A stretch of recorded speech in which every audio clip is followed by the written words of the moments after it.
ẹ̀yin ni Olúwa Jèhófà, ẹ̀yin ni Olúwa ọba wa, ẹ̀yin ni Olúwa bàbá mímọ́ mímọ́ mímọ́ mímọ́, ẹ̀yin ni Olúwa ọba wa. Mélòó mo lè kà nínú oore rẹ bàbá mi o, ẹ̀yin ni Olúwa ọba wa, ẹ̀yin ni Olúwa, ẹ̀yin náà ni ọba tó ju gbogbo ọba lọ, Olúwa oró àròjinlẹ̀ o lórí ayé mi o, ibi àánú bá ẹ̀mí dé o, àròjinlẹ̀ ni mo rò, tèmi ni mo sọ oró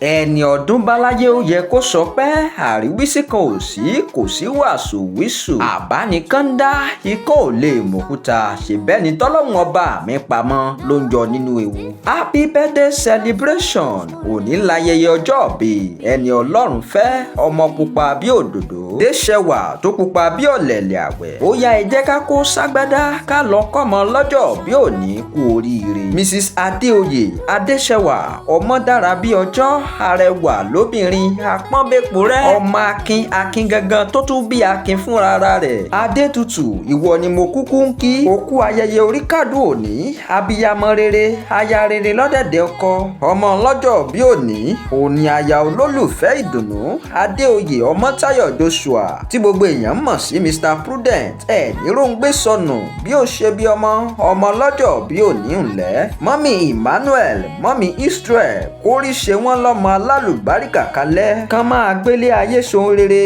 Emmanuel àti Israel wọ́n dàgbà wọ́n ju àwọn òbí wọn lọ nínú owó, nínú ọlá, nínú àìkú tí ń ṣe baálẹ̀ ọrọ̀. Mrs Adéoyè Adéṣẹwà ẹ̀mí yín tó sọdún eléyìí ni ó ṣọ̀pọ̀ rẹ̀ láyé. Ní mọ sàárè ọmọ bẹ́ẹ̀ lẹ̀ ní mọ sàárè ọkọ. Àtẹ̀yìn àti Mr Adéoyè Ọmọ́táyọ̀ Joshua ẹ ó gbó ẹ ó tọ́ ẹ ó fẹ́rìgì jobi, kò sí bẹ́ẹ̀ ṣe pẹ́ láyé tó ní mọ sàárè ọmọ lọ́lọ́ ọlọ́run ọba mi Èdùmàrè. Pẹ̀lẹ́ Adétutù Àdùfẹ́ Àyànkẹ́ ọmọ aládé sẹ́sẹ́ fún, ọmọ ọrọ̀ ọmọ ọlá ńlẹ́ ọmọ ọlọ́run lẹ̀kẹ̀ tó ń dán gbìnrín-gbìnrín, ọmọ ọba òjẹ́rẹ́ abóríṣàdé. Mo súnmọ́ ọba níwọ̀n ẹgbèje, mo jìnnà sọ́ba níwọ̀n ẹgbẹ̀fà. Ẹni bá rọ́ba fín lọ́ba ń pa.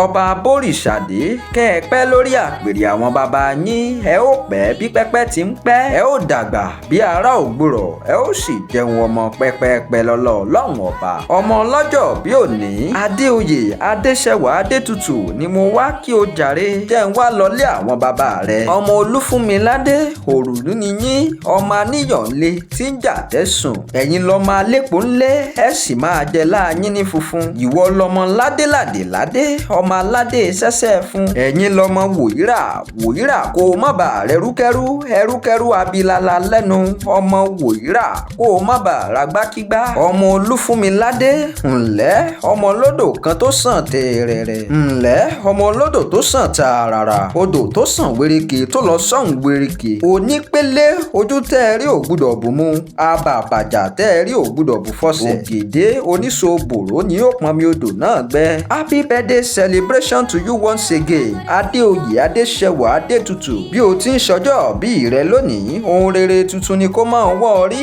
ayọ̀ ìdùnnú ìgbéga àṣeyọrí ni kó máa bọ́ ọ. O ò ní báráyé fọwọ́ tì í, o ò ní lùgbàdì ẹ̀rùn. Ẹ̀fún òun èdè ò ní mú ọ láṣẹ ọlọ́run ọba mi. Ìyá alálùbáríkà tó mọmọ kẹ́ tó mọ̀ kẹ́ ọmọ. Lórí ọmọ ò ní sunkún, lórí ọkọ rẹ ò ní sunkún, àwọn ọmọ rẹ ò ní gbóná òdì, ọkọ rẹ Mr Prudent ò ní gbóná òdì, ìwọ gangan fúnra rẹ ò ní gbóná òdì, ò sì ní tutù òdì. Láṣẹ ọlọ́run ọba mi Èdùmàrè, agara ò lè dáṣẹ́ Olódùmarè. Ọmọ lọ́jọ́ bí òní Adétutù, ọwọ́ ayé ò ní ká ọ, ọwọ́ ọ̀tá ò ní ká ọ, ó mọ̀ọ́mọ̀ ṣe láyé, ò ní fojú sunkún ọkọ, bẹ́ẹ̀ ló sì ní fojú sunkún ọmọ rẹ. Àdúnmáradán tó sọjọ́ bí lónìí Adéoyè Adéṣẹwà Adétutù, gbogbo ọjọ́ kẹrìndínlọ́gbọ̀n oṣù kẹfà ló ń sọ nípa rẹ onínúure. lọ́dúnlọ́dún torógbó ń so ló mọ sọdún, lọ́dúnlọ́dún tọmọ obì ń gorí àtẹ ló mọ ṣayẹyẹ orí kádún, àṣẹ olódùmarè. ìgbà ọkọ́ ìgbà àdá wọ́n bòkè dìtẹ̀, òkè ò jẹ́ òkè ò mu, níṣe lòkè rẹ́yìn gbogbo wọn. ẹ ó mọ rẹ́yìn àwọn ọ̀tá yín lọ́kọ̀ọ̀kan èjèèjì. èmi broda gbemsky ìjẹ̀ṣà òṣèré onílẹ̀ obì wá tìlù ti fún láti kí ọmọ lọ́jọ́ bí òní lógúnlógún lọ́gbọ̀nlọ́gbọ̀n. mo wá láti wá bá a ṣayẹyẹ. ẹni tó ní kí n mọ̀ kí n mọ̀ kí ọ náà ni ọkọ rẹ, adé orí rẹ, ẹni bí ọkàn rẹ, adéoyè ọmọ́táyọ̀ joshua. èmi broda gbemsky pèdèpèdè sọ̀rọ̀sọ̀rọ̀ tọ́lọ́hun ọba mi fún lédè pè, tọ́lọ́hun ọba mi fún lọ́rọ̀ sọ, tọ́lọ́hun ọba mi gbádé fún. mo wí tàṣẹtàṣẹ lónìí wípé mrs adéoyè adéṣẹwà adétutù, gbogbo ohun tẹ́ ẹ bá dáwọ́ yín lé pátápátá ni yóò mọ̀ yọrí sí rere. ọlọ́run ó jẹ́ kẹ́ ẹ sọ̀pọ̀ ọdún láyé nínú owó, nínú ọlá, nínú àìkú tí ń ṣe baálẹ̀ ọrọ̀. ìgbà ilé yín ò ní fọ́, àwo ilé yín ò ní fàya pẹ́rẹ́gẹ́dẹ́. èmi broda gbemsky wá sọ wípé happy birthday celebration, ìgbà ọdún kan ni.